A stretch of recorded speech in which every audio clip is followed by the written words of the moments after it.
this particular one. Ms. Oni, you've watched this space for as long as I can remember, and you understand the intricacies around all of this. And now, maybe you also respond to some of the things that Mr. Sajo has mentioned as a result of the impact of this power outage or blackout, as it is called.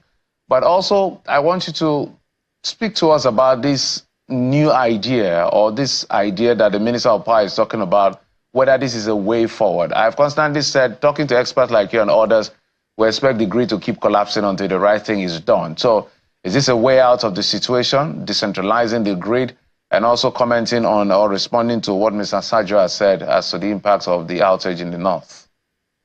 Okay, thank you very much.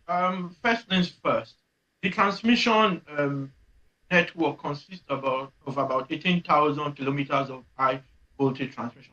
Now, he's made a very crucial point that most of the Northwest and all of the Northeast is served by radial single circuit transmission lines, such that once there's an outage in any of the lines, it affects almost the entirety of that region.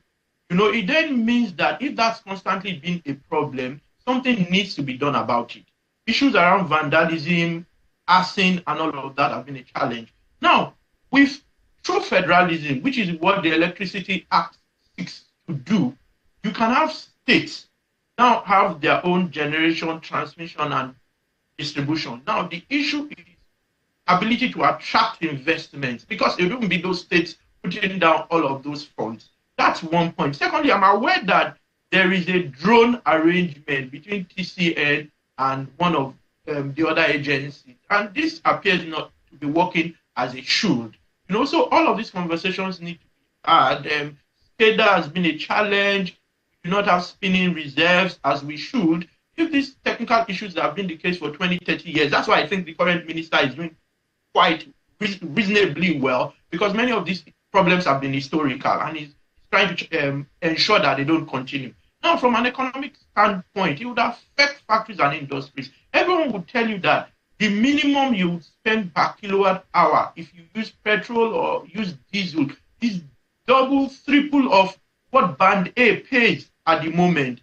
So it definitely would affect ability to compete. And it's not that alone. Recall that we also supply power to Niger, we supply power to Cameroon and Chad, and that also brings in forex. It's going to affect, I understand that this outage is also affecting that ability to continue to do that. So I think it's a serious situation, and because our transmission system is regarded as something of national security, I think more needs to be done. And the idea of each state being able to control its power sector, and even have regional arrangements like a Kano, Kaduna, Jigawa having their regional arrangement, and Oyo and Osun State. Beyond being able to island it, then you have an arrangement where you can supply when you have excess to states within your own region. So I think overall, we're on the right path. We just need to do much more around security, infrastructure that is old, and an emergency management system too. SCADA has now been made available, but I'm not sure it's going to function as it should. And ancillary services that should make the grid more efficient, like your spinning reserve should come on stream as quickly as they should. And even the TCN, when it gets funds, I understand in the last few years, it's gotten up $7 billion in concessionary funds and all of that. More monitoring needs to be done, both by NERC and the relevant ministry. I think I'll leave it at that for now.